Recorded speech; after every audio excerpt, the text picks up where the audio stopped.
أفلح من صلى على محمد وآل محمد.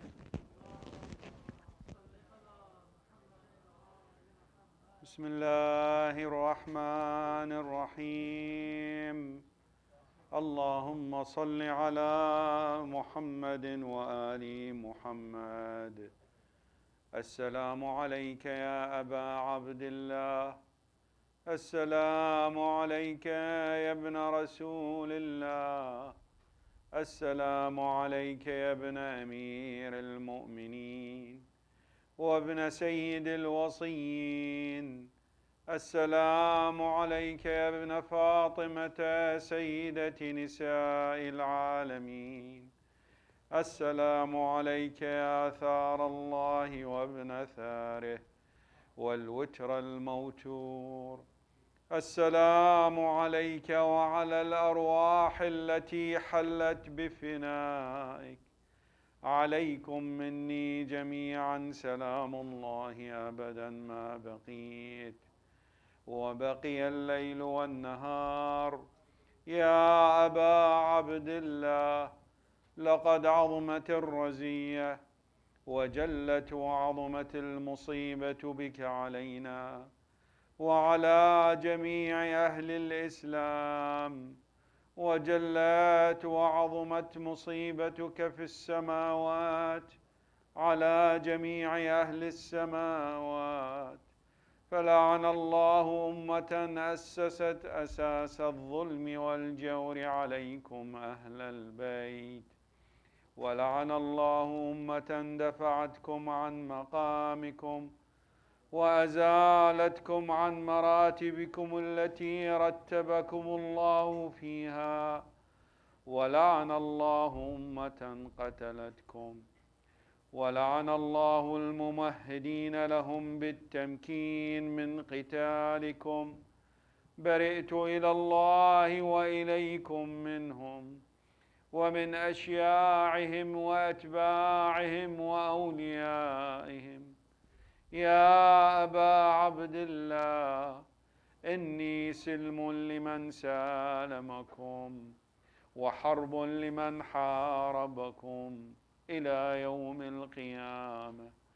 ولعن الله آل زياد وآل مروان، ولعن الله بني أمية قاطبة، ولعن الله ابن مرجانة، ولعن الله عمر بن سعد، ولعن الله شمرا، ولعن الله أمة أسرجت وألجمت وتنقبت لقتالك.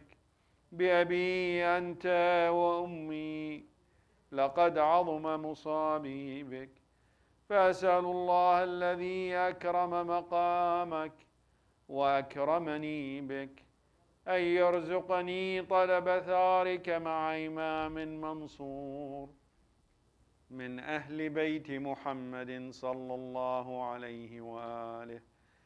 اللهم اجعلني عندك وجيها بالحسين عليه السلام في الدنيا والآخرة. يا أبا عبد الله، إني أتقرب إلى الله وإلى رسوله وإلى أمير المؤمنين وإلى فاطمة وإلى الحسن وإليك بموالاتك وبالبراءة ممن قاتلك ونصب لك الحرب، وبالبراءة ممن أسس أساس الظلم والجور عليكم، وأبرأ إلى الله وإلى رسوله ممن أسس أساس ذلك وبنى عليه بنيانه وجرى في ظلمه وجوره عليكم وعلى أشياعكم. برئت إلى الله وإليكم منهم، وأتقرب إلى الله ثم إليكم بموالاتكم وموالاة وليكم وبالبراءة من أعدائكم والناصبين لكم الحرب وبالبراءة من أشياعهم وأتباعهم. إني سلم لمن سالمكم، وحرب لمن حاربكم، وولي لمن والاكم، وعدو لمن عاداكم. فأسأل الله الذي أكرمني بمعرفتكم ومعرفة أوليائكم، ورزقني البراءة من أعدائكم، أن يجعلني معكم في الدنيا والآخرة، وأن يثبت لي عندكم قدم صدق في الدنيا والآخرة. وأسأله أن يبلغني المقام المحمود لكم عند الله، وأن يرزقني طلب ثأري مع إمام هدى ظاهر ناطق بالحق منكم.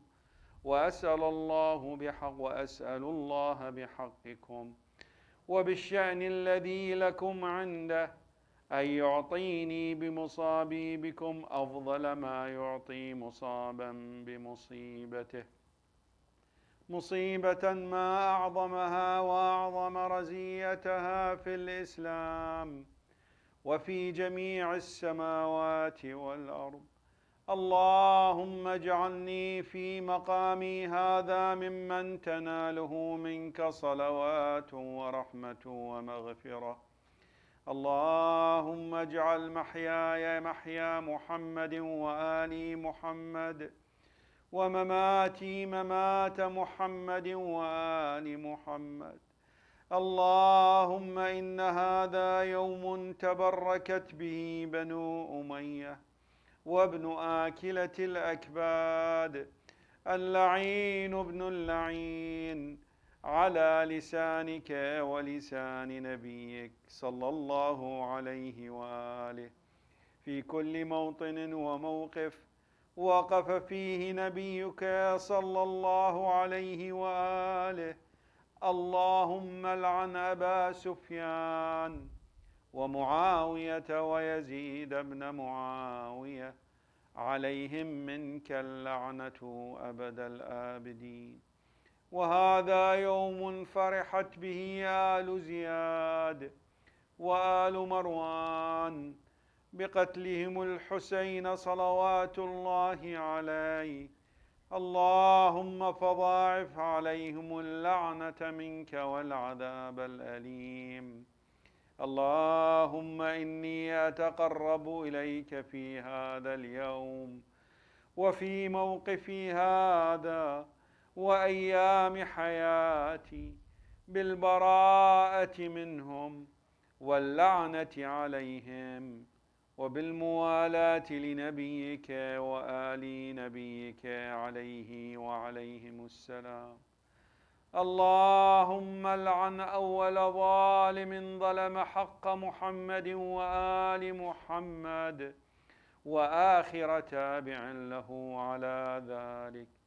اللهم لعن العصابة التي جاهدت الحسين وشايعت وبايعت وتابعت على قتله. اللهم لعنهم جميعا. السلام عليك يا أبا عبد الله، وعلى الأرواح التي حلت بفنائك. عليك مني سلام الله أبدا ما بقيت وبقي الليل والنهار، ولا جعله الله آخر العهد مني لزيارتكم. السلام على الحسين وعلى علي بن الحسين وعلى أولاد الحسين وعلى أصحاب الحسين.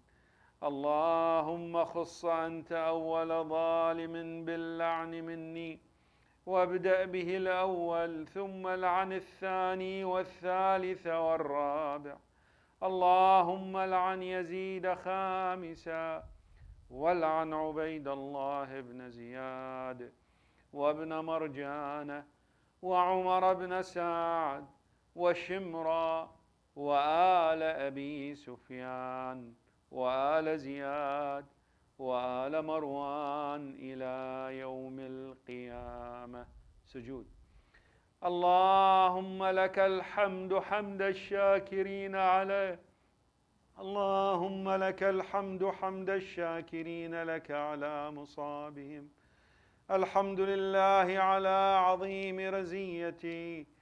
اللهم ارزقني شفاعة الحسين يوم الورود، وثبت لي قدم صدق عندك مع الحسين وأصحاب الحسين الذين بذلوا مهجهم دون الإمام الحسين عليه السلام.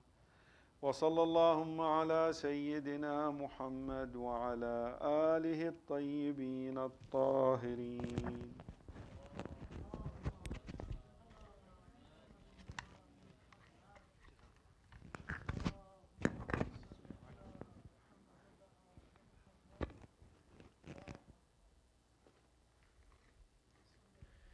I would like to invite Brother Hadi Kizilbash to come up and make his presentation. Bar Muhammad wa ali Muhammad salawat.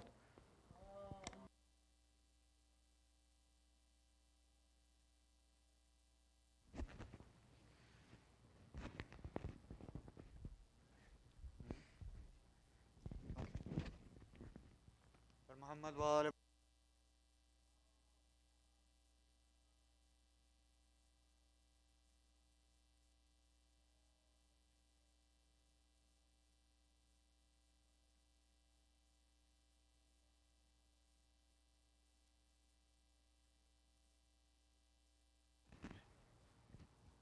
One second.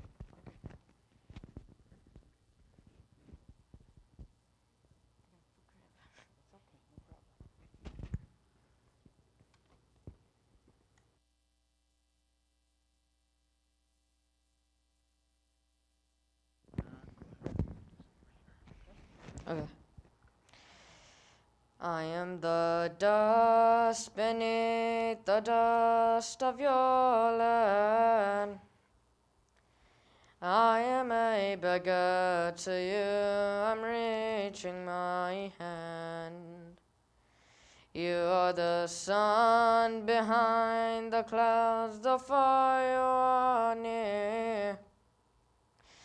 Even if I don't see you, I know you are there. I am drowning, you're the air. You're my comfort in my fear. And I wrote your holy name on every tear. I'm at your door, I'm at your door. And I am knocking, pleading, let me into your remorse. If you turn away from me, I will lose my every hope. My only hope, heart, I will shackle you in chains. If you forget Hussein's name, I will sever from you veins, eyes, I will deny you light years. If you cannot shed a tear, seeing the head on a spear chest, I dare you if you would dare, call out anyone else, dear.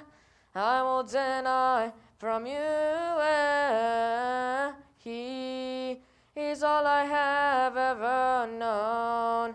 My heart is under his dome, beating for Arba'in Yemen. Lend me your holy hand, moments. Take me to your land, moments. Allow me to breathe, moments. Hussein, Hussein, I am here to see the moon in all its glory. I am here again to listen to your story. I am here to close my eyes and drift away in a far off memory of that holy day. They say death surrounded you, so I came running to you to be with the millions of lovers that came. They call your name, they call your name. Everywhere I look, I hear the people crying, Hussein. With a hand on their heart and one hand is wiping the pain, crying, Hussein.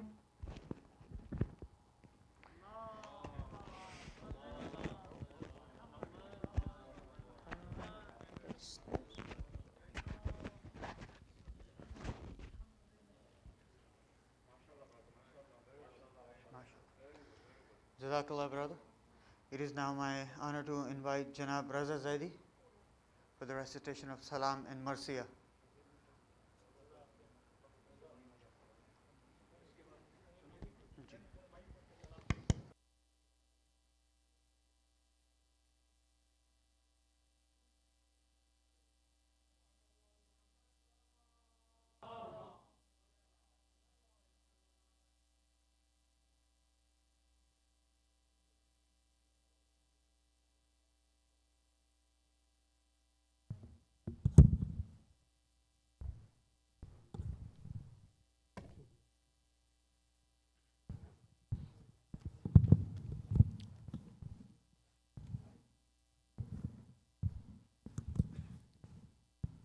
सलवात अल्लाहुम्मा सल्लि अला मुहम्मद व आलि मुहम्मद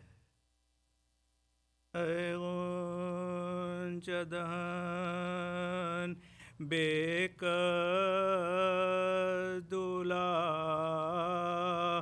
ऐसी में बदन बेकदुला मुजरे के लिए आई है दुल्हन मुजरे के लिए आई है दुल्हन शाद दुल्हन बेकदुल दुनिया में नहीं ये शादी है दोनों की तरफ बर्बादी है शबीर की बेटी रांड दुल्हन शबीर की बेटी रांड दुल्हन और इब्ने हसन ये बेखबरी मुझसे क़ासिम चलते हैं मेरे पहुँचे क़ासिम कुलवा दो के उलझी जाती खुलवा दो के उलझी जाती है कंगने मेरा सन है खौफ मुझे नाराज न हो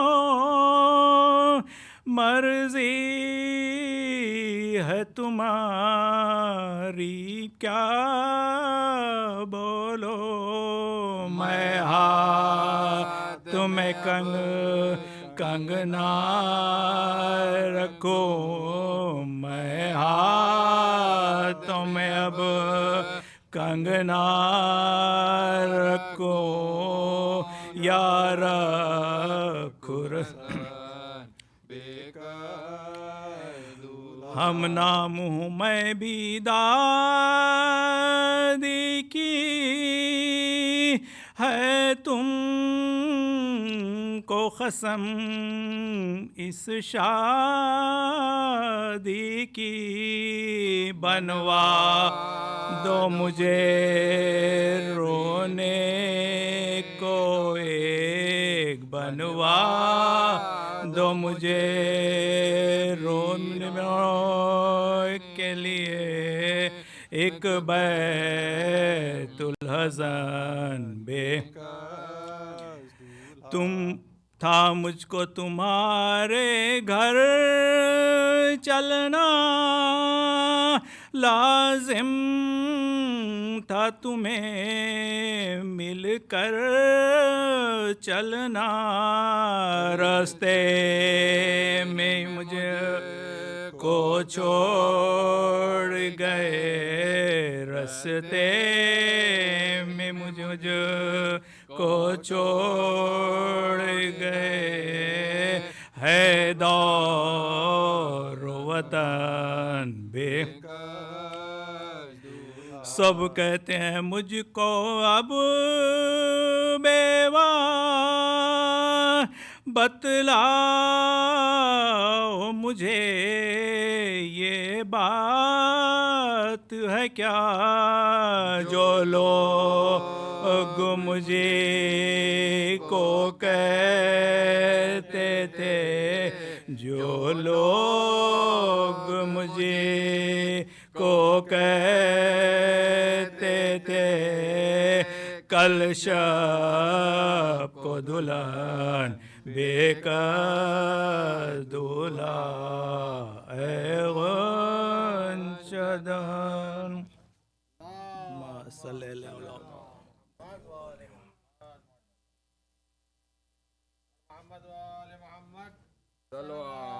अल्लाहुम्मा सल्ली अला मोहम्मद व आले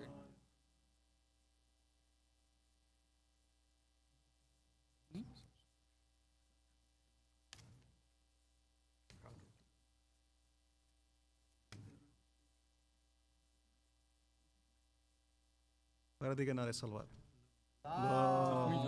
सल्ली अला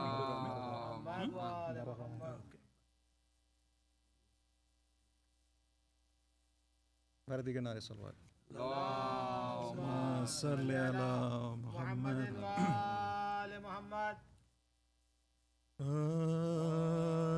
नरगा है दिल भरे हसन सब्ज़ पोश पर चारों तरफ तीरों की बौछार जोश पर दिल पर सिना का जख्म है पहलू पदोश पर सहरे की सब कटी हुई लड़ियां दो सहरे की सब कटी हुई लड़ियां दोष पर तलवारन में दूल्हा का मुँह से धोती है खैमे में बोले आज दुल्हन रानो खैमे में बोले आज दुल्हन रानो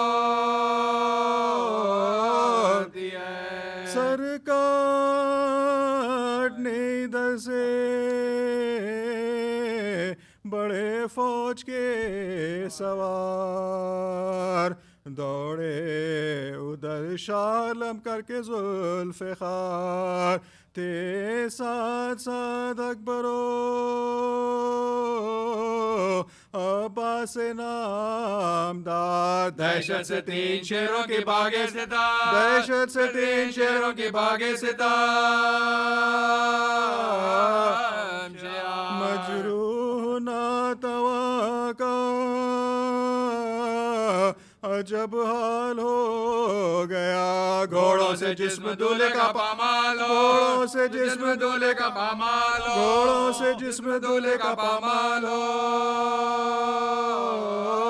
गया रोने लगे इमामे उमम देख कर ये हाल ला लाशा उठा के ले चले आखिर बसद मलाल। एक दो कदम बड़ा था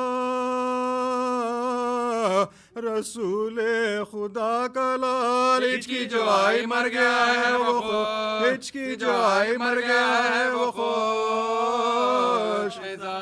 गोदी में शाह की फूल से कुमला के रह गए, बाजू लहू भरे हुए थर्रा के रहे, बाजू लहू भरे हुए थर्रा के रह गए। फिजा ने देखा शेख को जो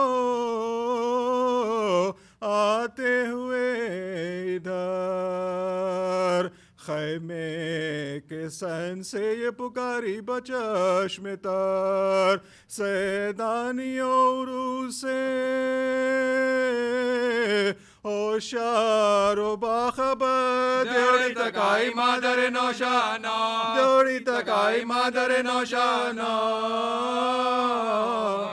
फाखों से है निढार कदम लड़खड़ाते हैं, मसनद बिछाओ दूल्हे को शबीला, मसनद बिछाओ दूल्हे को शबीला। हालत गम से गैर शह खुशखिसाल की है जवानी खासिम यूसुफ जमाल की। पोशाखों से सुर्ख है उस नौनिहाल की। आओ बरा देख लो शब्बर के लाल, आओ बरा देख लो शब्बर के लाल। रोने का शो चरख पर जाता है साहिबो, दूल्हा चचा की गोद में आता है, दूल्हा चचा की गोद में आता है, दूल्हा चचा की गोद में आता है साहिबो। फिजा ने बांधा हुजरे का पर्दा बसद मलाल। लाई दुल्हन को थाम के बानो ए खुश खिसाल। मिट्टी भरी थी मांग में कुबरा का था ये हाल। मैली सी चादर ओढ़े हुए कोले, मैली सी चादर ओढ़े हुए कोले सर, दिखला के जख्म सब जसदे पाश पाश के। बिटला दिया और उसको पहलू में ला, बिटला दिया और उसको पहलू में ला। जिस दम दुल्हन के जिस दम दुल्हन ने दूल्हा के जख्मों पर की नजर। कांपा कलेजा अश्क बहे शखुआ जिगर। खदमों की सिमत झुके बोली वो नौगर। साहेब उठो हमारे लाशे बना, साहेब उठो हमारे लाशे बना। खोले हैं बाल बेकसो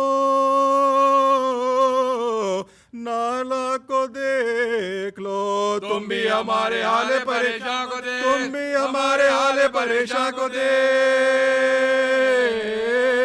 लो। फिजा ने ला के इतने में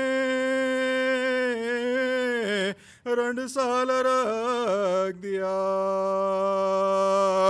दूल्हा की माँ ने हाथ में उसको उठा लिया और बोली इसको पहनो ये खलत बेवा का। कुबरा ने सर को पीट के और रोके ये, कुबरा ने सर को पीट के और रोके ये। अब क्यों लिबास बेवों का मुझको पहनाते हैं। दूल्हा बना के क्या कोई बेवा बना, दुल्हन बना के क्या कोई बेवा बना, दुल्हन बना के क्या कोई बेवा बनाते।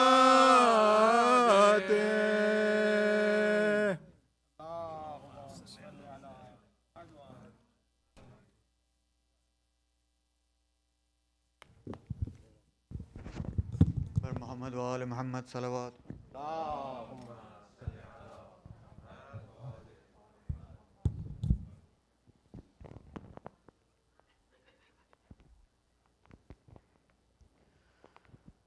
उम्मे फरवा के चांद जिंदाबाद, तेरे रुख पे शिकन नहीं देखी।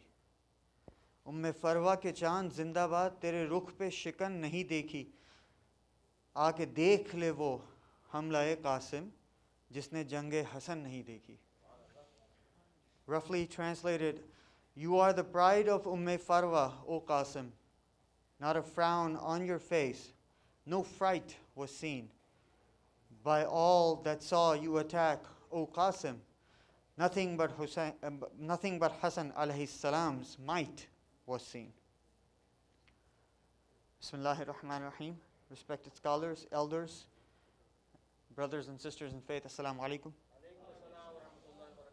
May Allah hasten the return of the Imam of our time and give us all the tawfiq to achieve taqwa needed to be part of his lashkar, inshallah.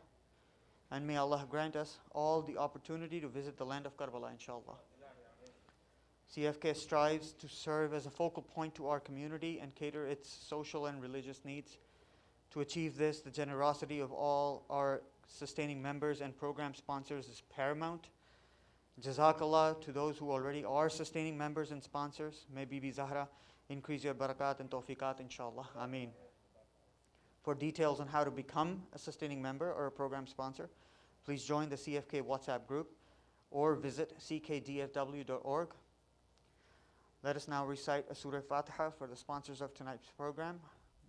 Marhum Sayyid Muhammad Hussain and Marhumin of brother Sayyid Rizwan, sister Uruj Rizwan and family. Marhumin of brother Ali Rizvi, sister Minhal Rizvi and family. Marhumin of brother Kazim, Mahdi and family. Marhumin of Fazl, Mir Ali, Nathani and Panju families. Marhumin of brother Umair and family. Marhumin of brother Bashir Nayani, sister Sitpat Nayani and the Marhumin of the Nayani family. Marhumin of the anonymous donors. Marhumin who don't have anyone to pray for them. All are marhumin and the marhumin of the ummah. Bismillahir Rahmanir Rahim. Alhamdulillah Rabbil Alamin.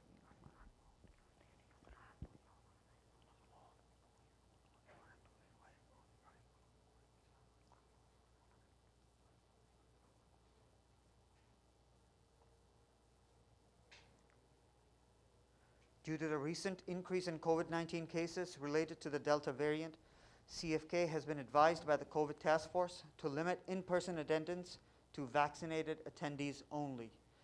This announcement hasn't been easy and has been made after very careful deliberation by experts. The safety of our precious children comes before everything else. May Allah ease this test for all mu'mineen and protect us all from this pandemic, inshallah. A reminder for the day and upcoming programs. In a few moments, the Shaykh will ascend to the minbar, continuing the topic of this Ashra, building a Hussaini community, followed by Matamdari led by brothers Hassan and Jari Rizvi, after which we will offer Salatul Maghribain. The annual Ashura Julus will commence on Thursday, August 19th, inshallah, at JFK Memorial in downtown Dallas. It will start at 10 a.m. and will end by 12 noon. The program for the day of Ashura at CFK will commence with Salat al-Zuhrain at 1:30 p.m. led by Sheikh Mahdi Shakulai, followed by Amal-e-Roze Ashura. Soz Salam will commence at 2:30 p.m. followed by the Sheikh's speech and Matamdari. The program will end with the recitation of Ziyarat-e-Taziyah and Faqa Shikni by 4:10 p.m. inshallah. The program for Sham-e-Ghariba at CFK will commence with Salat al-Maghribain at 8:25 led by Sheikh Mahdi Shakulai, followed by Majlis al-Sham-e-Ghariba by the Shaykh. The program will end with Salam-e-Akhir and Matamdari, inshallah. A quick reminder, for Salat, Mu'mineen are requested to stand with their heels on the blue tape so that our safs are orderly. It is now my honor to invite the Shaykh to please ascend to the minbar. Bar Muhammad wa ali Muhammad salawat.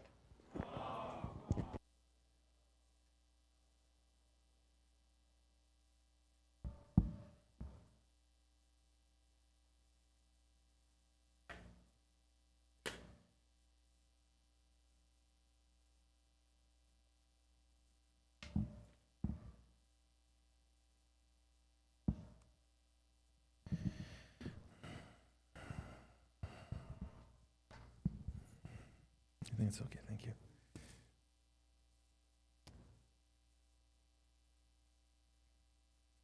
Thank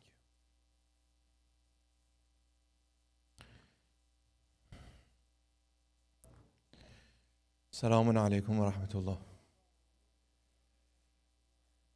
أعوذ بالله من الشيطان الرجيم بسم الله الرحمن الرحيم الحمد لله رب العالمين والصلاة على رسول الله وعلى آله الطيبين الطاهرين وأصحابه المنتجبين سيما بقية الله في الأرضين عجل الله تعالى فرجه الشريف ولعنة الله على أعدائهم أجمعين إلى قيام يوم الدين رب اشرح لي صدري ويسر لي أمري واحلل عقدة من لساني يفقه قولي اللهم كل وليك الحجة ابن الحسن صلواتك عليه وعلى آبائه في هذه الساعة وفي كل ساعة وليا وحافظا وقائدا وناصرا ودليلا وعينا حتى تسكنه أرضك توعا وتمتعه فيها طويلا السلام على الحسين وعلى علي بن الحسين وعلى أولاد الحسين وعلى أصحاب الحسين عليهم السلام السلام عليك يا أبا صالح المهدي عجل الله تعالى فرجه الشريف صلوات على محمد وآل محمد.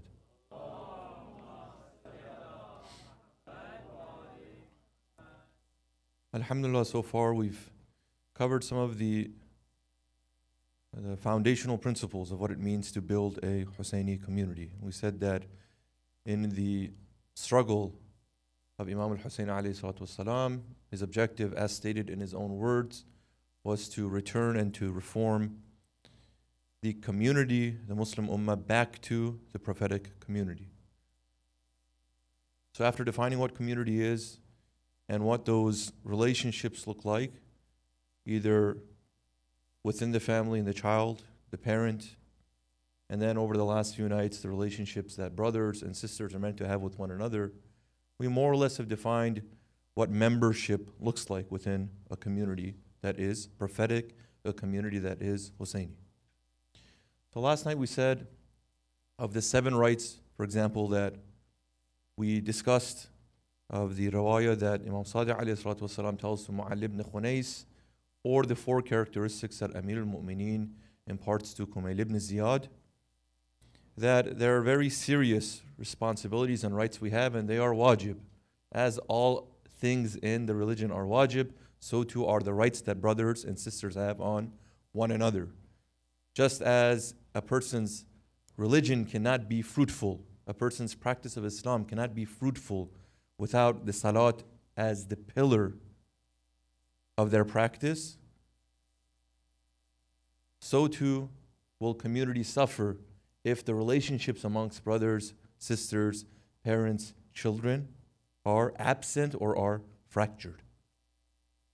So, we've come this far.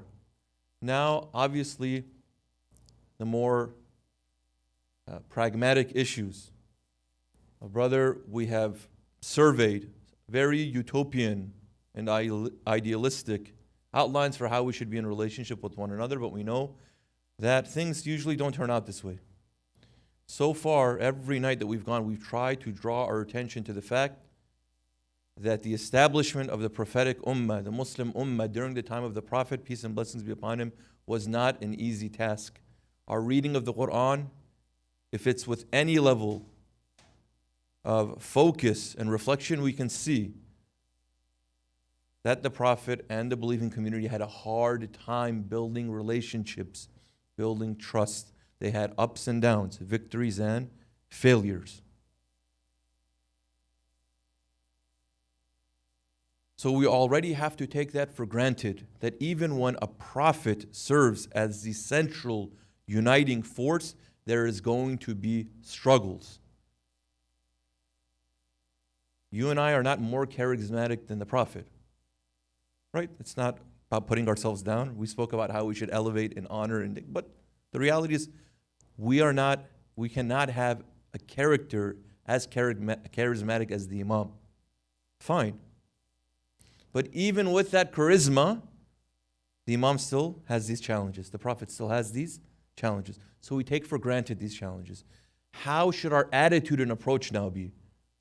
That's the $1 million question. I'm not sure what the inflation of $1 million is a large amount of money anymore, but let's say if $1 million is a lot to you, then $1 million question.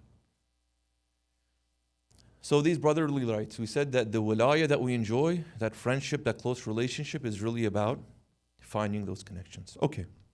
So last night we said one of the strategies that has been presented and has been implemented in the prophetic character, in the imam's practice, is the issue of mudara. We call it accommodation, to accommodate one another in this journey of personal growth and of collective growth. So if one of us is further ahead and another is behind, because we care for each other's welfare, it is not important that I cross the finish line. It is important if we are all able to make progress. We're not running a race, right? We all want to get to the finish line.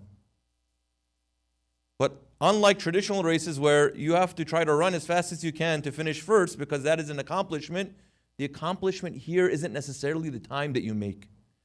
The accomplishment is how you finish and how many you can bring with you to the finish line. That's the skill that's required. So success is defined by that. So in search of this, we said sometimes people make this difficult. We want to help, but they don't want our help. We try to be kind, but they don't respond in kind. We are charitable, but they take advantage of our charity. And because we are human, because we have feelings and emotions too, when people don't treat us right, we have the tendency to sever relationships with them. Right? Can we be honest? I'm speaking about myself. And I think I'm so good. So I'll be nice once, and then because I also went to all these akhlaq classes, the first time you say something bad to me, I'll say, oh, mashallah, it's okay, they were having a bad day. The second time, instead of the 70 excuses, I'll expedite it 10 or 20. The third time, brother, sister, it seems like you have a problem. Please don't talk to me. I've had these encounters.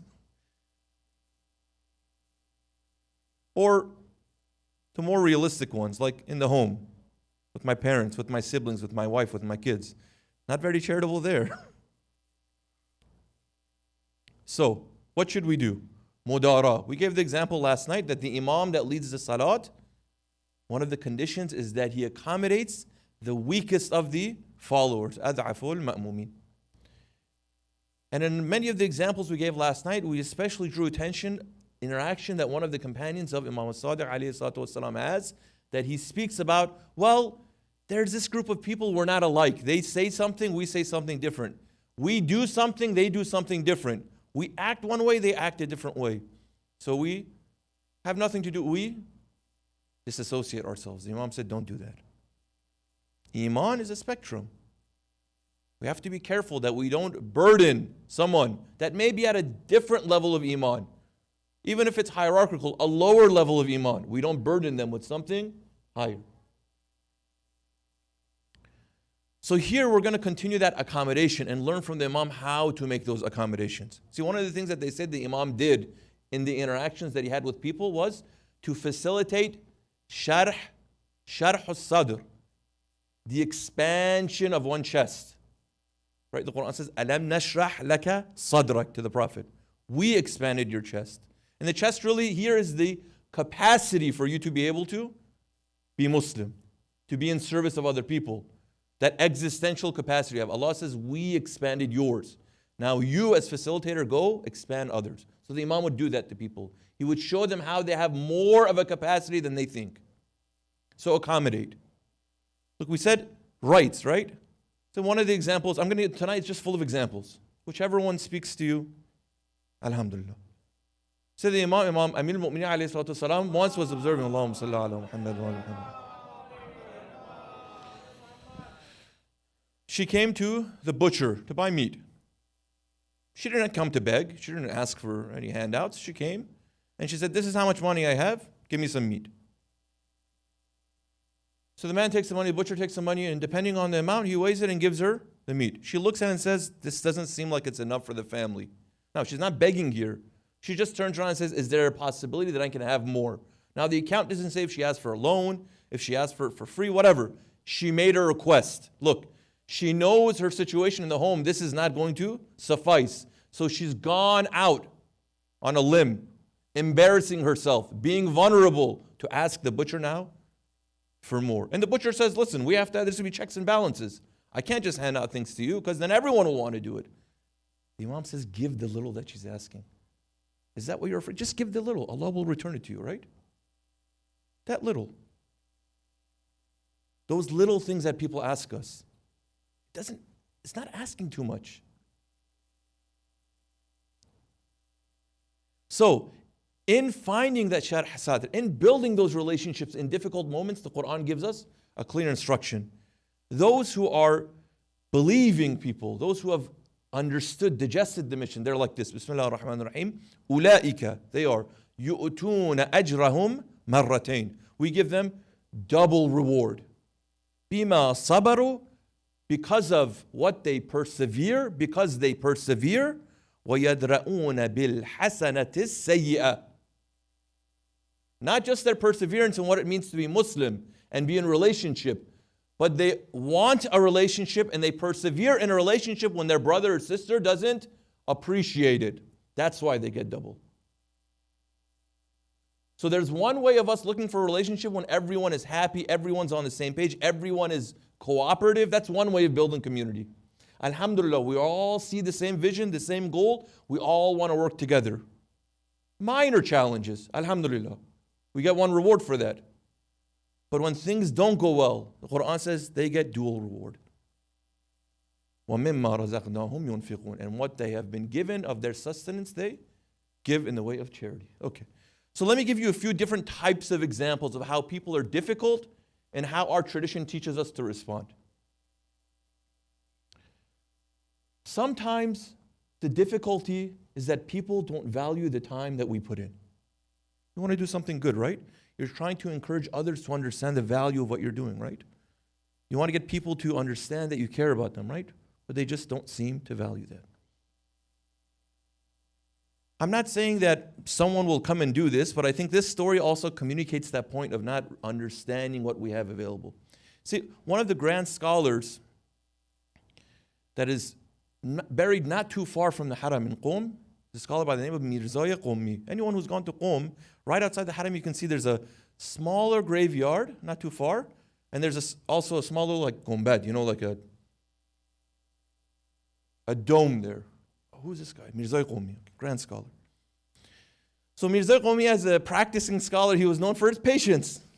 And people are just weird sometimes. They're just interested sometimes. Their curiosity, how can I make this Mirza upset? That's just what makes him happy. I don't know if the person really was sick in the head or because, sometimes people just want to do this. So I said, let's see how we can make the Mirza upset. And the two of them, there's two people, they made a bet with one another. One of them said, no, he's so patient, you'll never make him upset. And the other one said, I'll take that bet. I'll take that bet, and they put a little money down. The whole thing was problematic, so the gambling is also there. The bet is also there. So this man says, I know, he's human. I'll break him. So this is what he did. Usually scholars have very long days, full days, okay? So he said, I'm going to go in the middle of the night, and I'm going to ask him a question. Right? And scholars should respond to the needs of mu'mineen whenever it happens. Sometimes something happens in the middle of the night. Ring. Maulana, Shaykh, Imam, whatever. We need help. Husband and wife are fighting right now. Can't wait until tomorrow. Can you come, please? Help. Possibility, right? Okay. So in the middle of the night, he goes and he rings the bell or knocks the door, whatever. Mirza Qummi comes out, middle of the night. He says, Mirza, I have a question. Okay, my son, what's your question? So he said, now that I saw you right now and the nur that's coming from your face, I forgot my question. Sorry. Mirza said, okay, no problem. Whenever you remember your question, just come back. Not a big deal. So he leaves. About an hour later, the man comes back. Look, he wants to win the money, right? So an hour later, he comes back and he says, Mirza, question. I remember now. Okay, great. What's your question, my son? Oh, I saw your face again and I forgot. Childish. Okay. So third time, and these are just in threes. Third time he comes, Mirza, I have a question. Yes, my son, what's your question? He didn't do the whole I forgot this time. He said, let me ask a question that'll really upset him. So I have a fiqh question. Mirza, we say there's some things najis, right, that we have? Some of the things are things that are excreted from the human body. What is the taste of the things that are excreted from the human body that makes it najis? That's a pretty crazy question. It's a really disrespectful question. He's not asking why is it najis. He's saying, well, how does it taste? And then Mirza he's not simple. He's not naive. He just starts explaining. If that's really your question, whatever your level of capacity, intelligence, whatever, okay. So he starts explaining like this, like this, like that. And then he says, I haven't broken him yet. So this is definitely going to be, the last attempt. He says, Mirza, how do you know these things? Have you tasted them? And he braced himself for the slap that was to come. And Mirza said, no, I haven't tasted it. And he gave him just a normal answer again. The man broke. He bent over and kissed his hand. He said, I came to win a little money. I lost the bet. I lost the money, but I gained something greater. You taught me a lesson in humanity. See, look, for the most part, I don't think our challenging community is people coming and asking us fiqh questions in the middle of the night, then asking us if we've tasted these things. But sometimes in our interactions, look, we want to help people out of the goodness of our heart, and what do? They take advantage of it. I would call the cops the second time. I'm being honest. Mu'mineen, mu'minat, whoever, I don't care. This is harassment, right? And if I continue to come to the door, I'm going to enable you, right? So there's sometimes interactions that we have in the community that are of this nature. There's something wrong with the person. They just want to test your capacity. So this is one way of reacting. Why? Because even to Mirza, he says, I value your relationship. So I'm going to try to win you over. Now, this story could have gone a different way. The man could have kept coming and coming and coming and coming. I would imagine then Mirza would have taken a different step. But still, because he values that relationship, even you that seems to have something wrong, there seems to be something off with you right now. There's probably some other problem in your life. You've come to me, I'm not going to turn you away. Example after example we have from Ahlul Bayt. Again, simple things. Look, sometimes our kids give us a hard time. We tell them things a million times, they don't do it. I don't want to embarrass myself. My parents, they struggled so much. Simple things they would tell me for whatever reason. It's not because they didn't work hard and work right. They did. Imam, some of them would have workers in the home, right? Imagine you're a business owner or you have kids. The Imam's calling one of these workers. Fulani, come. Person acted like he didn't hear him. Second time. Fulani. Second time. Nothing. Third time. Finally the man responded. What do you want? And the Imam responds to him like this. He says, Ya bunayya, my dearest son. He's telling his worker. Or in this case, our kids, our parents, whoever. Ama sami'ta sawti? Didn't you hear my call? Qala bala. Yeah, I did. Why didn't you respond to me? He says, because I wanted to protect myself from the chores that you're going to give me. When you call me, you want something. So I wanted to protect myself from that. A member of the community is calling me. I know he only calls me when he needs something, right? Such a bad friend. So I'm not going to respond to him. Imam says, Allah protect us from any oppression that we may do to others. Freed him. Go. I'm not here to oppress you. You're unhappy about it? Go. We fear you. Sometimes it's like that. Person wants to ignore us, doesn't give us the time of day. Building community is not just being persistent, but being persistent with a good akhlaq. Because that's how we win people over. They may not treat you the way that you deserve to be treated, but you treat them the way that you hope to be treated, the way that we deserve to be treated. So you are the bigger man, the bigger woman. You set the example. As they say always, don't lower yourself to their level. Elevate them to your level or to the correct level. This is what the Imams are teaching us. Again, simple things, mistakes are made. Always the story was really interesting to me. For those of you who know Allame Tabatabai, he is one of the great contemporary scholars that we've had. Trained so many students, author of the Al-Mizan Tafsir and many other things. It's like indescribable, his contributions. Allah elevate his rank, forgive him and forgive us. Okay. Allame, walking one day, and then if you visit Qom, sometimes they have really narrow alleys and roads and whatever. It wasn't built to be a city. In any event, a lot of times people seem to just almost about to crash. So Allame is walking, and this young man is riding his bike. I don't know who's not paying attention. But whatever happens, they end up hitting each other. Allame is on foot, the kid's on the bike. He gets him and says, "Hey, old man, are you blind? Can't you see in front of you? Learn how to walk." Something like this. Walk much? Allame says, "May Allah guide me to the right path." Again, so in walking, may Allah guide you to the right path too. No big deal. I made a mistake. It's my mistake. It's my fault. It's not his fault. The young man shouldn't be running into people with his bike. Sometimes younger people in the community may do something like that. They run their bike into something they're not supposed to. Their car into something they're not supposed to. With their expressions, they run into someone the way that they're not supposed to. But Allah guide you and guide me. It's shar his satr. Sometimes people are having difficulty in life.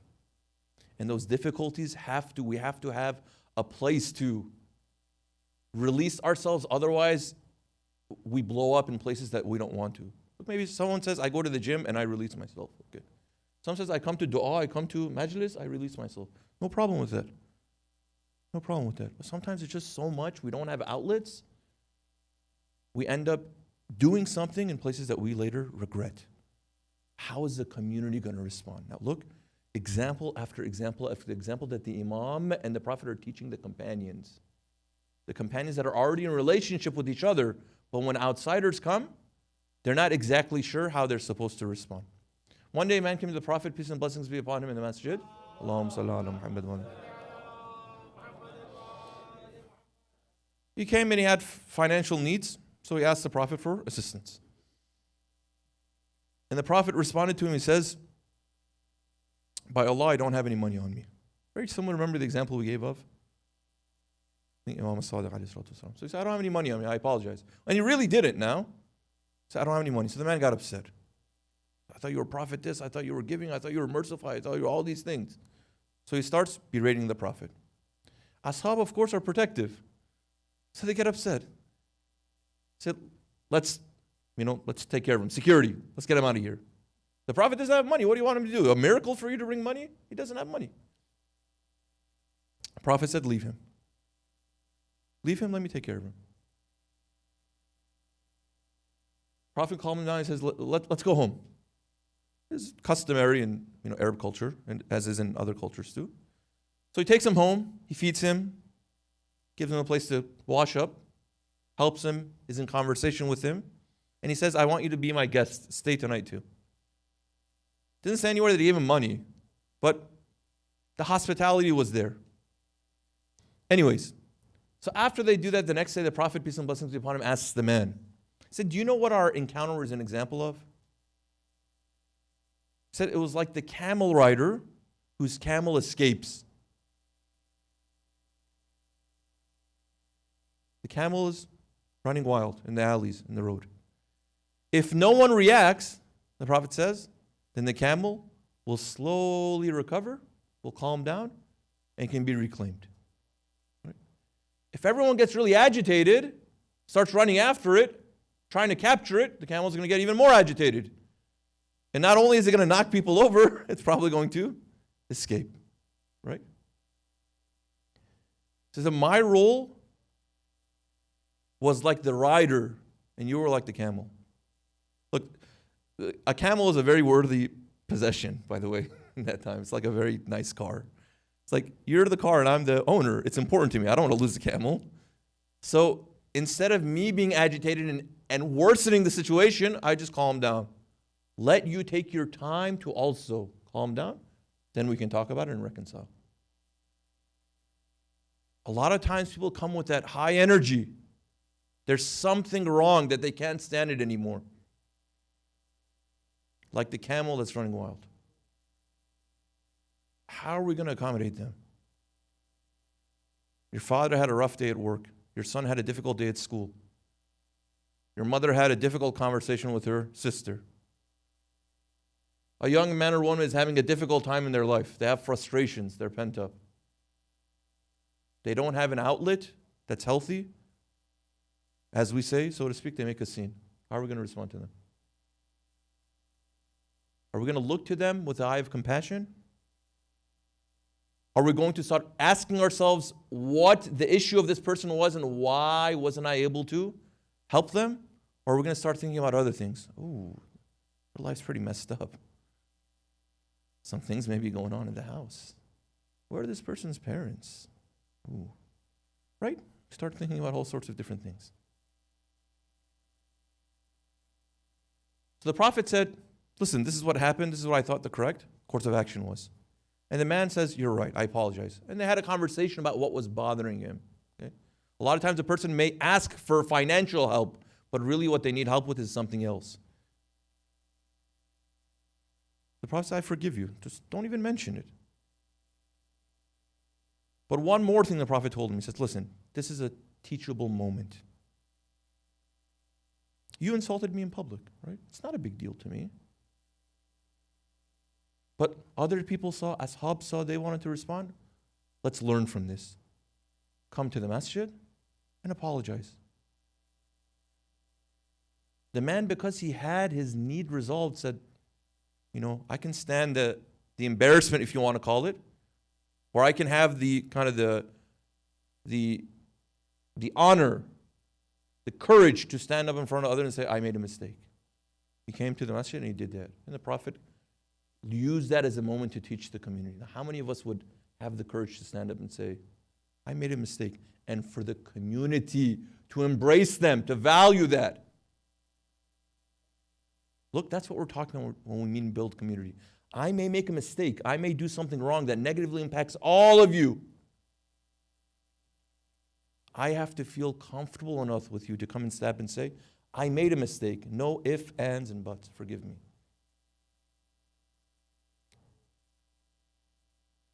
So that courage comes from a place of love. That's what the Imam is doing in building community. Okay. Sometimes it's even more than that. You may say, these are small interactions. A person ran into me with their car, no big deal. Fender bender, okay, we'll figure it out. Sometimes we're tested with things that are even higher. And again, Allah generally says that we don't test a person except their capacity, their ability to respond appropriately. لا يكلف الله نفسا إلا وسعها. Okay. So look, this is how the higher level of people who have the large wus'a capacity. If you know the Grand Marja, Sayyid Abu al-Hasan Isfahani, buried in Najaf. Okay, this is the Grand Marja of the time. When we have marja right now, there's this marja here, this marja there. Allah protect them all, hasten, kind of extend their lives, give them good health, and continue their service to the Muslim ummah. Sometimes in the past, there was only one marja. Okay. Sayyid Abu al-Hasan Isfahani was a marja, he had a million things that he had to do. They generally had offices. One of his sons would run the affairs, kind of like the community facing, for the affairs that people had, the issues that people had. They made requests, they had questions, sometimes they needed financial assistance, they had disputes. They would come to the son because it was a little more efficient that way. So one of these people had come to the son and made a request. It's the way the story's been told. We can take for granted that the request was not fulfilled or wasn't fulfilled the way that the person wanted. So the man got upset. Younger man, by the way.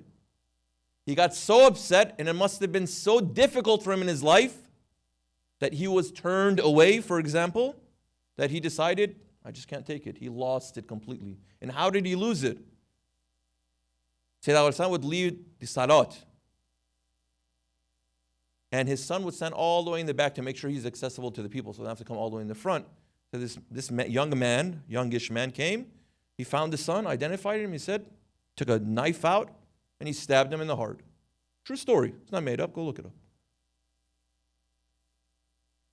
Naturally, the son died. Son of a grand marja. Someone in the community murdered him in cold blood. They arrest him. They inform Sayyid Al-Hassan. They take him to whatever the police station. So this man obviously is repentant. What have I done? In that moment, he lost track of his rationality, of the consequences of his actions. He was repentful. He said, I'm sorry, I did this. This is the reason, blah, blah, blah. Sayyid Al-Hassan said, I already forgive you. What? He said, I loved my son so much. He was my backbone. He was my love. He was my everything. You know, sometimes we call each other John. Right? He was like, John, the most precious thing in life. My son was like that. But I've forgiven you. This is not what was expected of you, and this shouldn't define your life. Now you say, brother, you're going to forgive a murderer and just let him go? You hurt other people. It's a more complex conversation for a different time. Say, I forgive you. Okay. So the young man was incredibly taken aback by not just that mercy and forgiveness, but he was embarrassed by that. Some time passed, and the young man came back to the Sayyid. And he said that, I want to change my life for the better. I can't replace your son, but I want to become a student and I want to become a seminarian. Sayyid Al-Hassan said, great. You want to turn your life around? I'll support you. Just my suggestion is don't study in Najaf. You study in Najaf, people are going to know who you are and create problems for you. Go study in another city. I don't think those are the challenges we're facing right now in the community at that level. But look, these things may happen. Not that someone, God forbid, will come and stab your kid or murder your kid, but sometimes, right, young people do, it's not even young people. It can happen with anyone. We have a community camping trip, for example. We go, God forbid, something happens. Is that going to break the community? I would surmise, I don't know enough, I would surmise we're not even there yet. But imagine, alhamdulillah, if we make that progress, is that going to break the community? It's not about money anymore. It's not about a car anymore. It's not about going to each other's houses anymore. It's not about a food anymore. It's about life.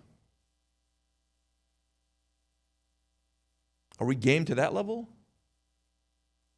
Again, Allah will not test until we're ready for that. But this is what we're talking about. That's the level of our ability to care for one another, that these things may happen. And we have it from community to community. The community I grew up in, we had cases like this. Young people went out, something happened. Will the community be there to embrace these people, support them psychologically? Imagine if friends go out late one night and something happens. A drunk driver hits them. One of them dies. One of them becomes paralyzed. What is the community going to think? Will the community embrace them and say, you're going to have a difficulty out of the trauma that you've experienced? It's not your fault. Or if it is, let's learn something from it. That's where the community is supposed to show itself. It's 100% your fault, but we're still going to support you. Not support an injustice. Not support oppressive behavior. You went and killed somebody and we're going to support you in the court of law. No, that's not what I'm talking about. On the human side of things. You did something incredibly irresponsible, right? Parents, think of your children. You're going to do irresponsible things. They do something incredibly irresponsible. What are you going to do? What is the community going to do? Imagine if, God forbid, next year you see me somewhere I'm not supposed to be. Right? You see me somewhere I'm not supposed to be after the program. Whoa. What? What is this guy doing here? And there's no excuse I can make. It's not like I'm going to a supermarket that, okay, maybe. No, it's like there's a certain place that's shut. What's the reaction going to be like? Brother, this is, I'm surprised to see you here. What's going on? See, that's a different caliber of community support. Because as we take step after step after step, the challenges are going to become more and more and more difficult. We're working towards that. And inshallah, Allah will only send things our way that we can, and hopefully nothing bad ever happens. But our response is really important. Recite salawat ala Muhammad wa ali Muhammad.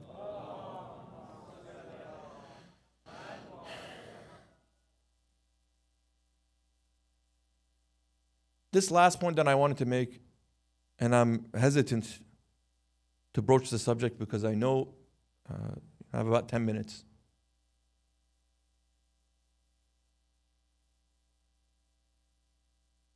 Let me just at least just mention it. For tomorrow night we'll get into it because I'm sure people will be incredibly opinionated. One of those facets of accommodating each other is accommodating the difference of opinion.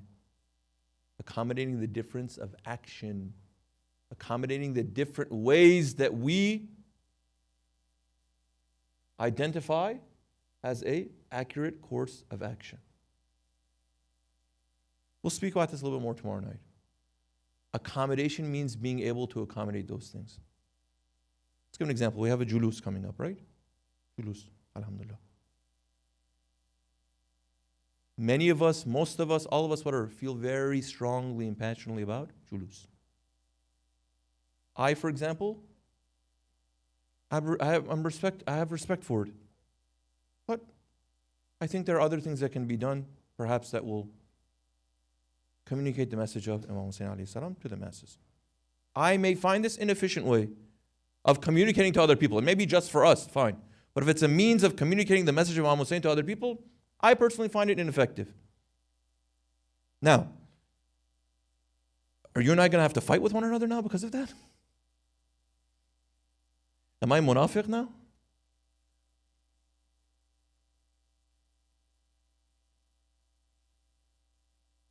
Last Friday of the month of Ramadan is Yawm al-Quds. It's an important day and it has an important message. And there are different ways that Yawm al-Quds can be established and revived. One of those ways, again, is in the form of demonstration, protest. You may feel very passionately that this is the wrong thing to do. It draws unwanted attention to us and to the community. I may feel the other way. Should we sever relationships over that and badmouth each other behind each other's backs or in community social media and groups? I don't believe Quds to be effective.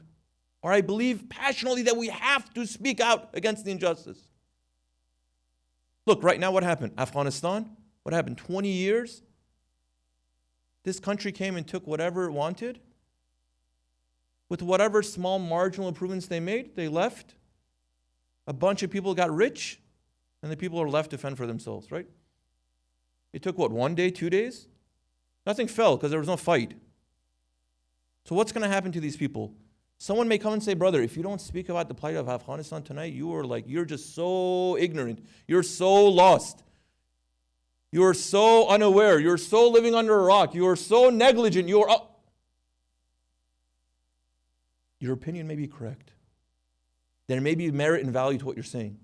But what should be the result when I don't see the things the way that you do?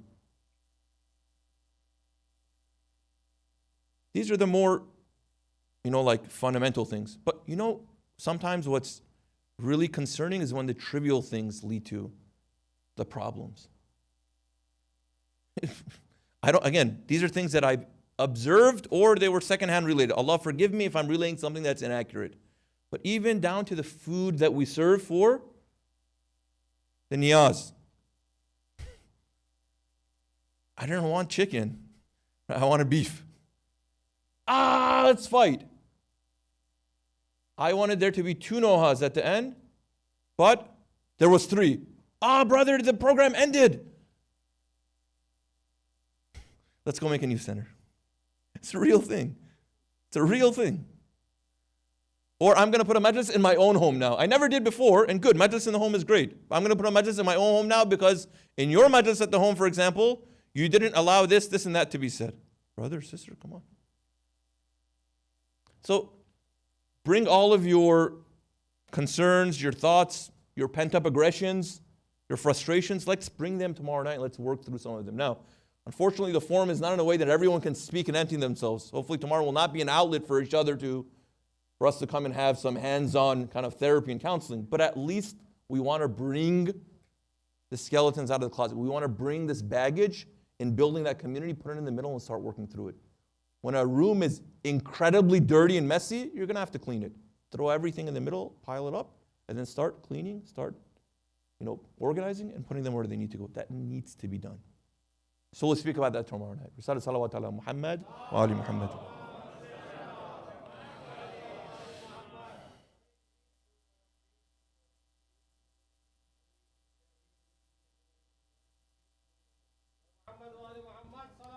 Allahumma salli ala Muhammad wa ali Muhammad.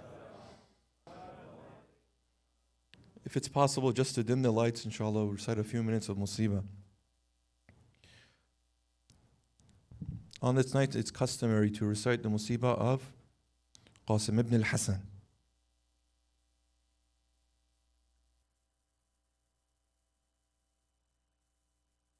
The Imam's companions, each and every one of them was special.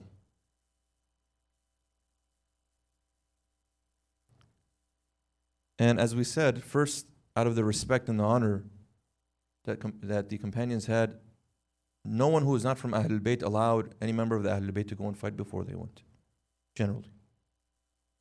When time of Ahlul Bayt came last night, we said, Ali al-Akbar was the first one to go.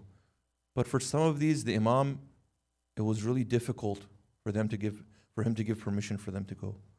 One of these people was Qasim. It's his nephew. And it's a reminder of his brother. Imagine the last thing that has the memory of your brother wants to go. Allahumma salli ala Muhammadin wa ali Muhammad. وعجل فرجهم لا حول ولا قوة إلا بالله العلي العظيم صلى الله عليك يا أبا عبد الله وعلى الأرواح التي حلت بفنائك. السلام على القاسم بن الحسن بن علي المضروب على هامته المسلوب لامته حين نادى الحسين عما فجلى عليه عمه كالصقر وهو يحفص برجليه التراب. Peace be upon you, Qasim, the son of Al-Hasan, who was mortally wounded and distressed when he called out to his uncle to come by him. The Imam found his young nephew in convulsion, rubbing his heels upon the sand. When Abu Abdullah saw that Qasim was preparing himself to step into the battlefield, he called him near, embraced him, hugged him, both of them weeping in some accounts until they became unconscious. They forgot where they were. It was just two beloved people, an uncle and a nephew embracing one another, consoling one another. Al-Hussein, consoling Qasim, your shahada is near. Al-Qasim, comforting his uncle. When he goes, he knows he's not coming back. Al-Qasim then asks his uncle, my beloved, give me permission. The Imam refuses. In some accounts, Al-Qasim, in winning over the permission of his uncle, begins to kiss the hands of Imam al-Hussein. My dearest, allow me to go. I no longer can bear to see what is happening. Allow me to make my father proud. Abu Abdullah permits Al-Qasim to enter.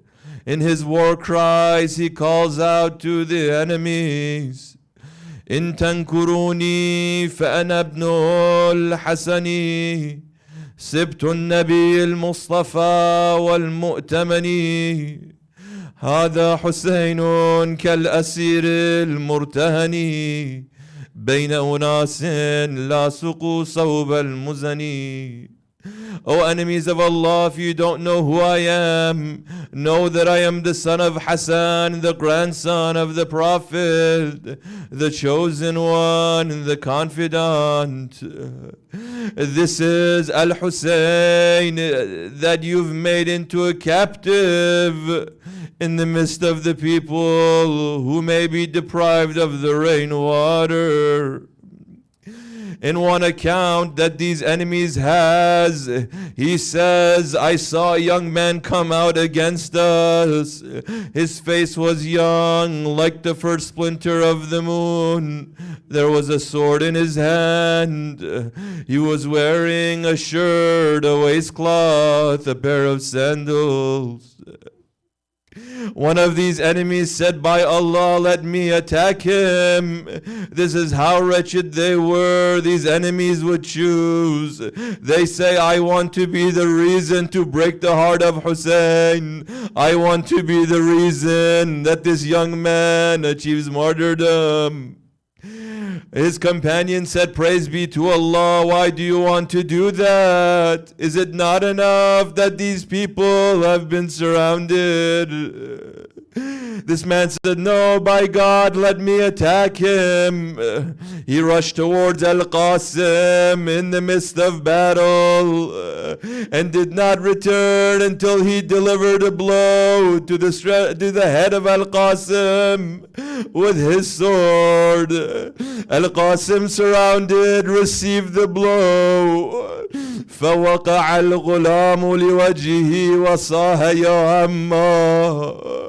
The same enemy that's narrating this account, he said, when my fellow soldier goes and strikes his blow to Al-Qasim, the young man falls down on the floor face first. He calls out loudly, oh my uncle. Al-Hussein shows himself just like a hawk shows himself. He launches into attack like a raging lion, striking these enemies with his sword. One of them tried to block the blow of the Imam. His arm was severed. Al-Hussein turns away from him. The Kufan cavalry attack the Imam to save their fellow. Their horses collided against this enemy, their hooves kicking out, galloping with their riders over him, trampling this enemy to death. As the dust builds up, these enemies look. Ahlul Bayt look. As the dust settles, فقالا وانجلت الغبرة. As the dust settles, فرأيت الحسين عليه السلام قائما على رأس الغلام. We saw Hussein standing by the head of this young man. وهو يفحص برجليه. His feet were stretched out, kicking the ground in pain. The Imam cries out, بُعْدًا لِقَوْمٍ قَتَلُوكَ. May the people who did this to you and killed you perish. وَمَنْ خَصْمَهُمْ يَوْمَ الْقِيَامَةِ فِيكَ جَدُّكَ. For the one who will oppose them on the day of judgment will be your grandfather. Azza wallahi ala ammik. Qasim, by Allah, it's difficult for your uncle. And tad'uhu fala yujibuk. That you call your uncle not be able to respond to you. Ya Hussein, you responded. Imam says, أو يجيبك ثم لا ينفعك. It's hard for your uncle for you to call him, for him to respond, but Ya Qasim, your uncle not be able to do anything for you. يوم والله كثر واتروا وقل ناصروا. Those who killed his relatives are many, but those who help him are few. Al-Hussein carries the body of Qasim. These enemies say it is as if the two feet of the boy who are dragging on the ground are leaving tracks. Hussein holding the body of Al-Qasim close to his chest. This enemy says, I asked myself, what will he do with him? He said he brought him, laid him next to his son Ali al-Akbar, and next to all the others of his family that had been slain. Al-Hussein turns to the heavens and cries, Allahumma a'issahum adada waqtulhum badada wa la tughadir minhum adada wa la taghfir lahum abada. Oh Allah, reduce their quantity, destroy them, abandon them, never forgive them. Then he turns to the remaining Ahlul Bayt. Sabran ya bani umumati, sabran ya Ahl Bayti, la ra'aytum hawanan ba'da hadha al-yawmi abada. My dearest cousins, my household, forbear. After today you shall never see humiliation. على لعنة الله على القوم الظالمين وسيعلم الذين ظلموا أي منقلب ينقلبون. ماتم حسين. Ya Hussein. Ya Hussein. Brother Tahali, please come up for the recitation of Naha. Thank you. Ya Hussein. Ya Hussein. Ya Hussein.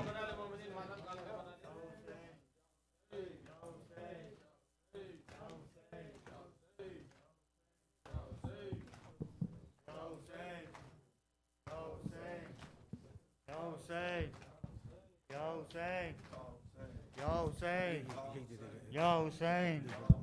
Ya Hussein. Make sure you talk over. Ya Hussein. Ya Hussein. Ya Hussein. Ya Hussein.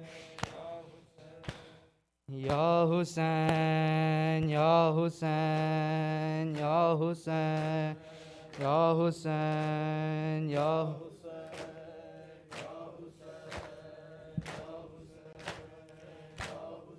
लाशा कासिम का नजर आया, हसन याद आए। लाशा कासिम का नजर आया, हसन याद आए। लाशा कासिम का नजर आया, हसन याद आए। लाशा कासिम का नजर आया, हसन लाशा कासिम का नजर आया, हसन याद आए। उस घड़ी रोए बहुत, उस घड़ी रोए बहुत, शह को हसन याद आए। लाशा कासिम का नजर आया, हसन याद आए। लाशा कासिम याद आए। लाशा कासिम नाए। टुकड़े कासिम के चुने और अबा में डाले। टुकड़े कासिम के चुने और अबा में डाले। बांध कर लाशा है, बांध कर लाशा उठाया तो हसन याद आए। लाशा कासिम का नजर आया, हसन याद आए। लाशा कासिम का नजर आया, हसन याद आए। लाशा कासिम का नजर आए। हाय कासिम ना तेरे टुकड़े बदन के होते। हाय कासिम ना तेरे टुकड़े बदन के होते। रो के सीने से है, रो के सीने से लगाया तो हसन याद आए। लाशा कासिम का नजर आया, हसन याद आए। लाशा कासिम का नजर आए। फैज़ शबीर जो कासिम का जनाजा लाए। फैज़ शबीर जो कासिम का जनाजा लाए, ज़ख्मी तीरों के है, ज़ख्मी तीरों के जनाजे पे हसन याद आए, लाशा कासिम का नज़र आया, हसन याद आए, लाशा कासिम का नज़र आया, हसन याद आए। उस घड़ी रोए बहुत, उस घड़ी रोए बहुत, शह को हसन याद आए, लाशा कासिम का नज़र आया, हसन याद आए, लाशा कासिम का नज़र आया, हसन याद आए। या हुसैन या हुसैन या हुसैन या हुसैन, खोल कर गठड़ी मैं फरवा को दिखाऊं कैसे, खोल कर गठड़ी मैं फरवा को दिखाऊं कैसे, खोल कर गठड़ी मैं फरवा को दिखाऊं कैसे, खोल कर गठड़ी मैं फरवा को,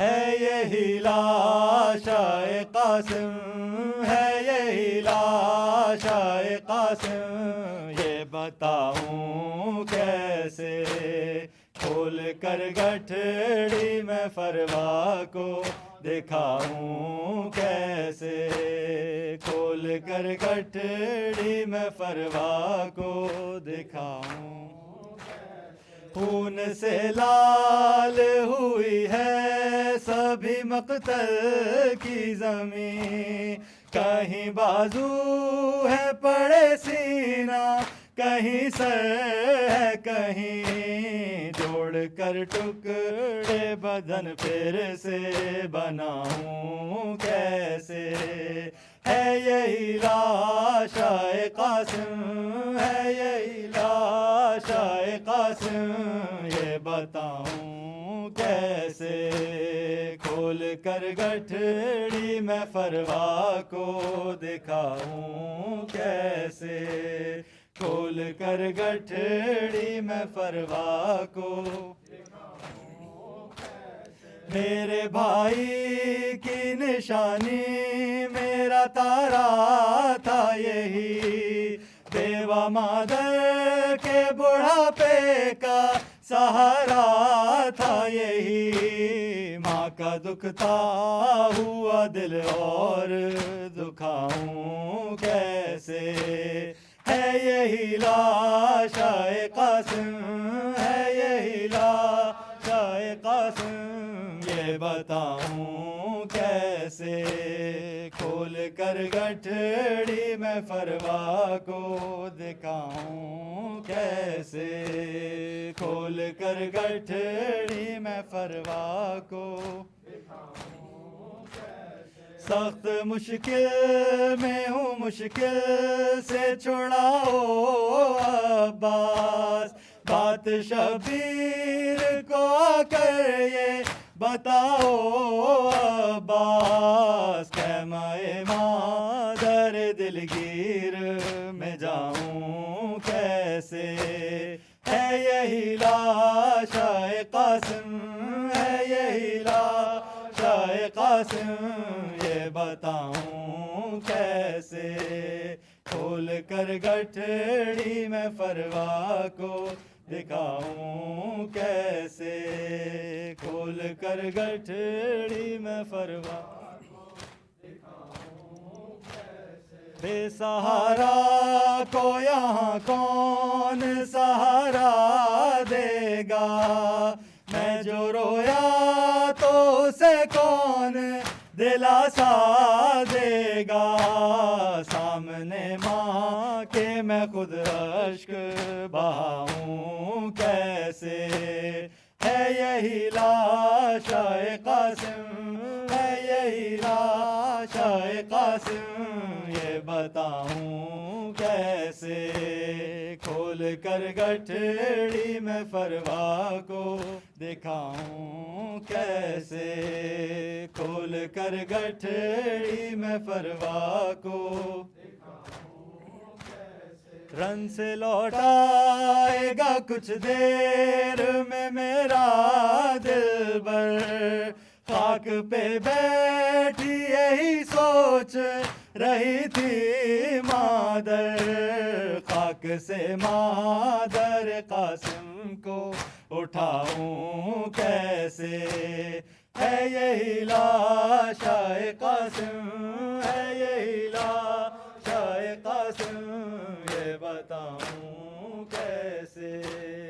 या हुसैन या हुसैन या हुसैन, हक इमाम या हसन या हुसैन, मौला हक इमाम या हसन या हुसैन या Hussain.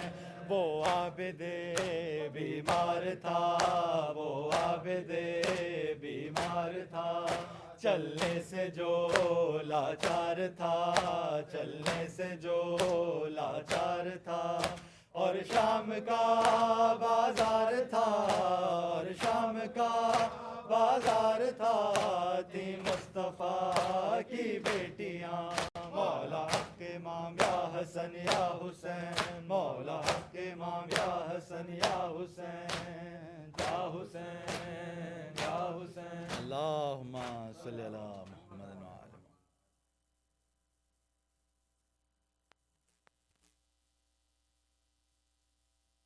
Brother Ismail, please come up to recite the azan.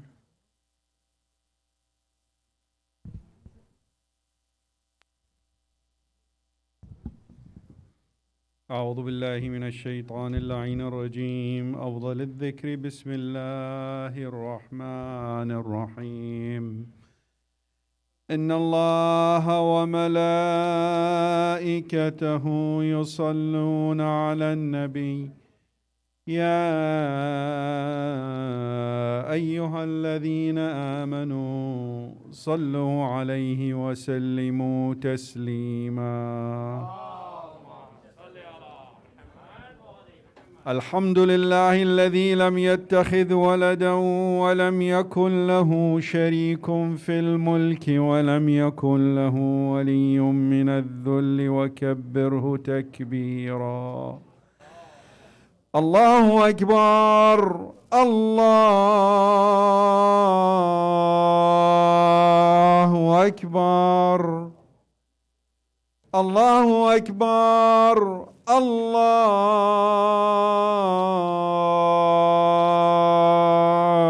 أكبر. أشهد أن لا إله إلا الله. أشهد أن لا إله إلا الله. أشهد أن محمدًا رسول الله.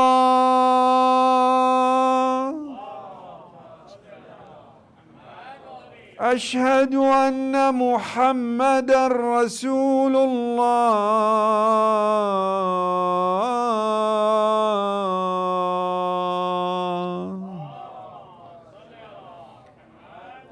أشهد أن عليًا ولي الله.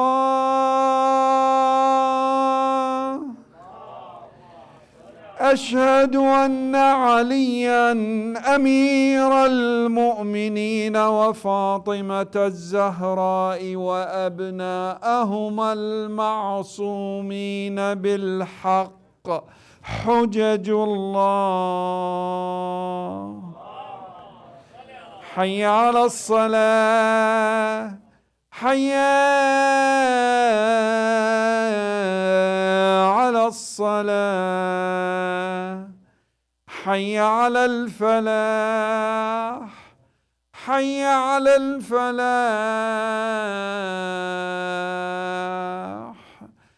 حي على خير العمل حي على خير العمل الله أكبر الله أكبر لا إله إلا الله لا إله إلا الله. اللهم ارزقنا شفاعة الحسين يوم المرود، وثبت لنا قدم صدق مع الحسين وأصحاب الحسين الذين بذلوا مهجهم دون الإمام الحسين عليه السلام. وإلى أرواح المؤمنين والمؤمنات رحم الله من قرأ الفاتحة مع الصلوات.